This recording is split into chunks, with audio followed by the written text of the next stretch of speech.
Hi everyone, and welcome back to the second introductory video for the History of Christianity 2 course.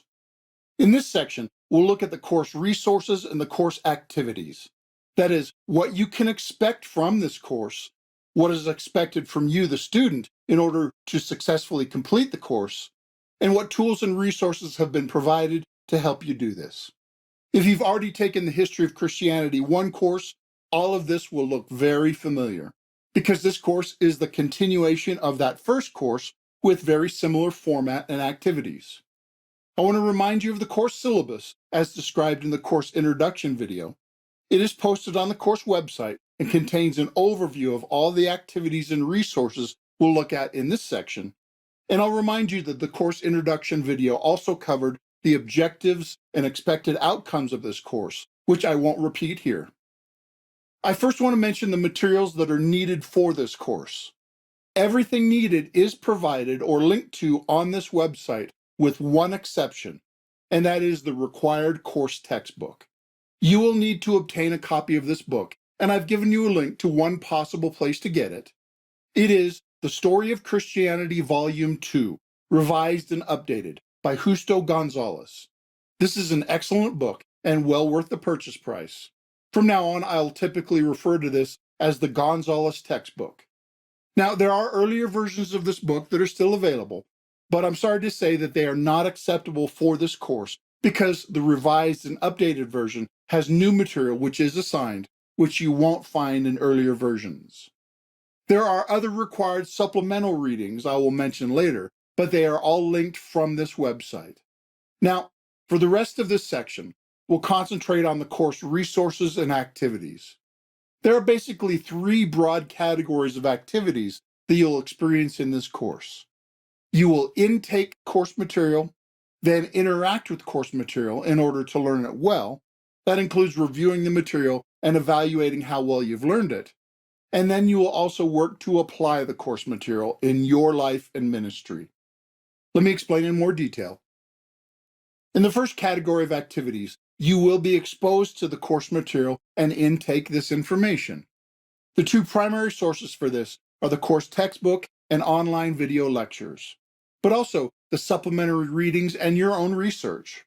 You should actively read the text and engage with the lectures in order not just to get the information, but also to understand it and pick up on the godly attitudes and values that you can learn from this information. The second category of activities are for you to intentionally and deeply interact with the course material.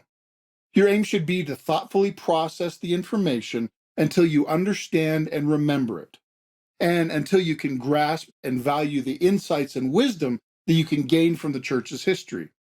There are various reviews, study guides, and other activities provided to help you do this, as well as quizzes and exams to evaluate how well you've learned the material. And in the third category of activities, you can solidify your understanding of the course material by working through how it applies to your own life and ministry. You should seek the wisdom that will connect the insights from history into your everyday lifestyle. And the discussion and application assignments will help you to engage with the course material and hopefully with others in applying these insights to your own life and ministry. In other words, there are activities for you to experience the material, deeply learn the material, and apply the material, growing in knowledge, but also in character and wisdom. Now, let's look at the specific learning activities designed into this course. The course is divided into 16 modules based on the large historical eras and topics. I've provided a course schedule that lays out how this course is organized, including which readings are required for each module. This can also serve as an example to help you design your own schedule, to help keep yourself or your group accountable to complete these activities. Now, all the modules have very similar format and activities, and after the first few, you will easily fall into a groove of the activities, just covering new historical topics. Each module has the following types of activities and resources. Each module has a hypothetical introductory scenario. This just invites the student to engage their imagination about a current situation in order to help them think about the kind of things that could be learned from history and how it will help in contemporary situations. And each module clearly states the objectives and outcomes for that module and topic so that the student has a clear understanding of what each module aims to accomplish. Then you will find detailed instructions for all the activities in each module. There are two different instruction documents. One is instructions for individuals, and one is instructions for groups. I'll remind you from the introduction to this course that it is set up with a version that can be done by an individual on their own, and there's also an alternate version designed for groups working together. I do recommend that if you are an individual about to go through this course on your own, you should at least consider inviting a friend or two to do it with you, because that kind of mutual support, encouragement, and accountability can be extremely helpful and valuable. And then each module includes assigned readings from the Gonzalez textbook. You will read the assigned portions of the course textbook for each section, and again, see the course schedule for the readings that are assigned for each module. The readings are not always in order of the textbook, so please pay attention to which chapters are assigned for each module. Now, this textbook might seem like a lot of material, and that's because there is a lot of material that is covered.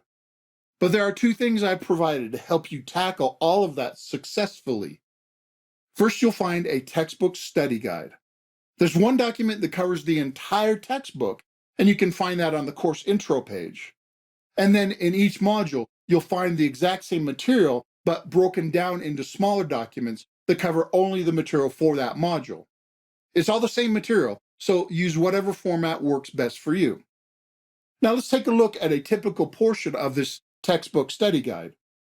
It has the required pages for each module, and it's broken down by the chapters in Gonzalez, and then even by the section headings which the textbook uses.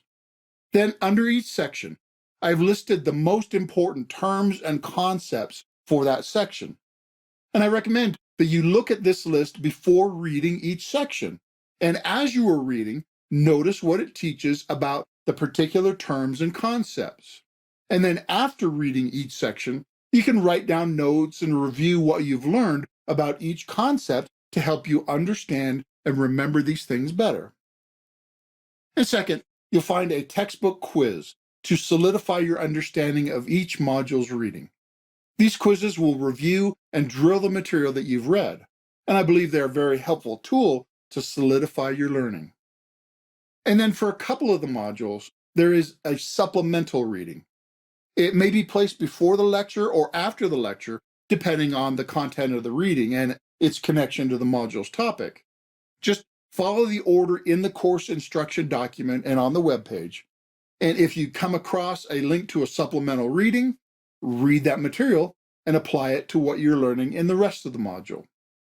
Then in each module, there are one or more video lectures. These cover fewer topics than the textbook, but cover them in more detail. And these are also intended to jumpstart your thinking about why each historical event matters and what we can learn from them to apply today. I encourage you to be active and thoughtful listeners as you work through each video. And for that reason, I've given you a study guide for each module's lecture video, and I suggest you read them through before the lecture to get a sense of what you should be learning and even follow along making notes. And I've also included blank notes keyed to the content of each lecture. If that helps you to follow along and absorb the material better, great. If not, you don't need to use them. But these two resources are there for your benefit if you find them helpful. Then, of course, are the lecture videos themselves. In most of the lectures, there is a breaking point near the end where I recommend you pause for discussion or reflection. If you're working in a group, that is a great place to pause for discussion based on the discussion questions that are given in the video, as I'll point out in a minute. But even if you're going through this lecture by yourself, I recommend that you pause there just to reflect on those questions and apply what you're learning. And the reason for this break is that right after the break, the lecture will continue to give what I call some guiding principles. These are some practical lessons that I suggest you learn from each module's material to apply to your own life.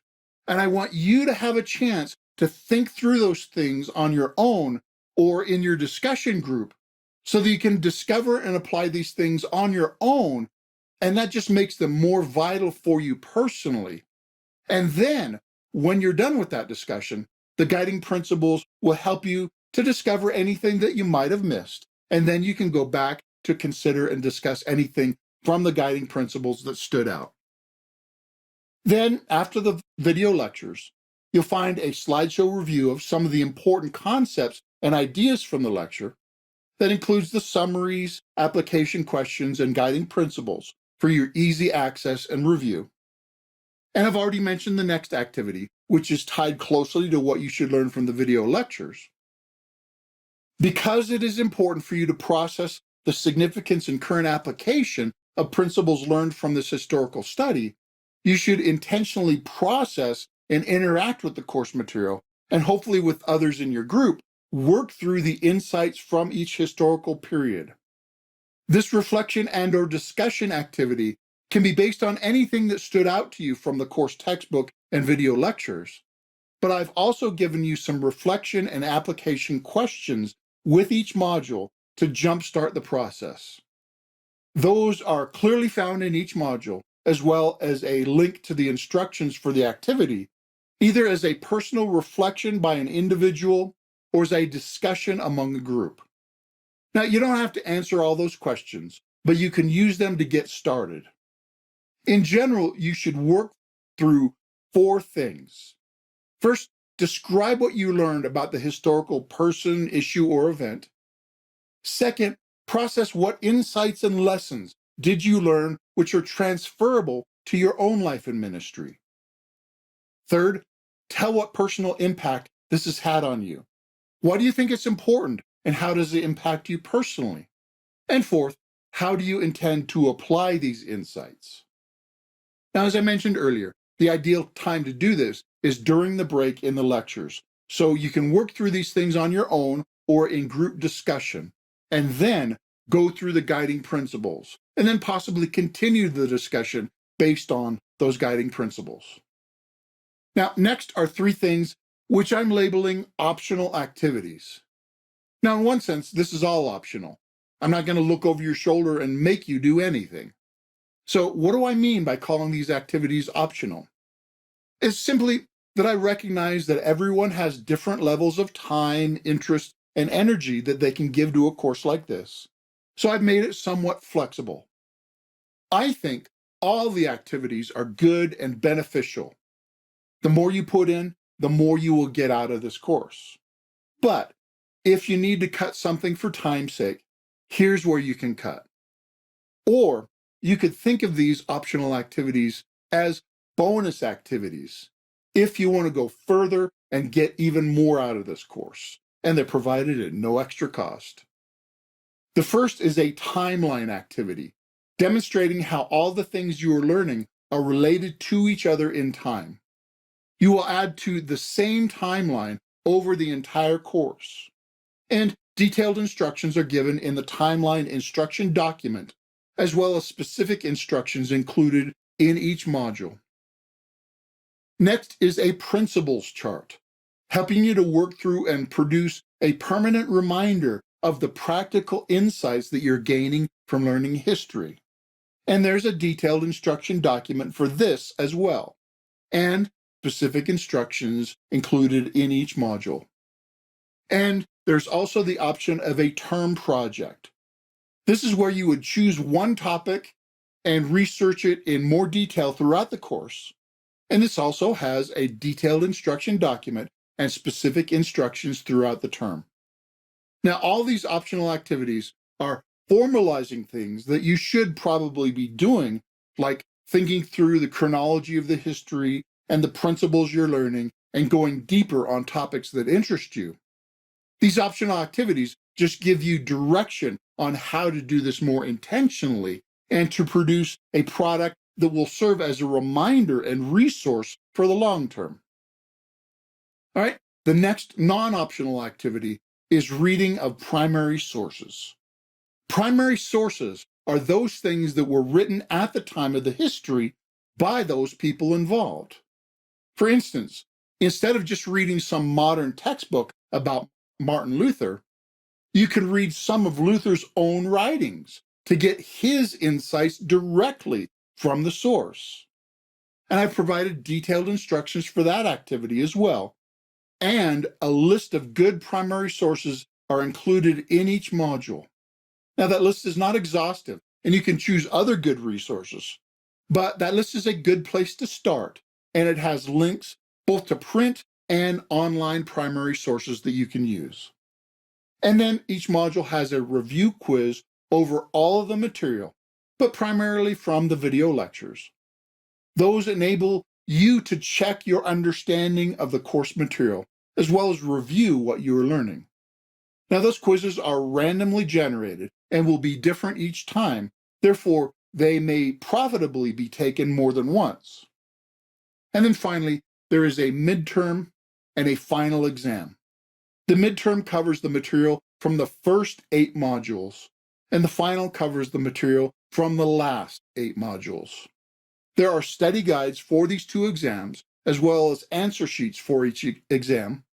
And I recommend that you look at the study guides before you even get started and use them throughout the course to help you learn and review the material. All right, that's an overview of all the resources and activities in this course. All the modules follow a standard format, and you should get into the groove very quickly so that you can concentrate on the history and its application and not on the procedures of this course. And in the same way, I hope that this site is easy to navigate. Everything should be fairly self-explanatory. Just go from the top to the bottom in each module. And note that there are different kinds of links to reveal documents and activities when you need them, so that each page is not cluttered with things until you want to see them. The intro page of this site demonstrates these different kinds of links, and the navigation bar at the top allows you to jump directly to each module. So, by way of review, there are 3 general activities in each module.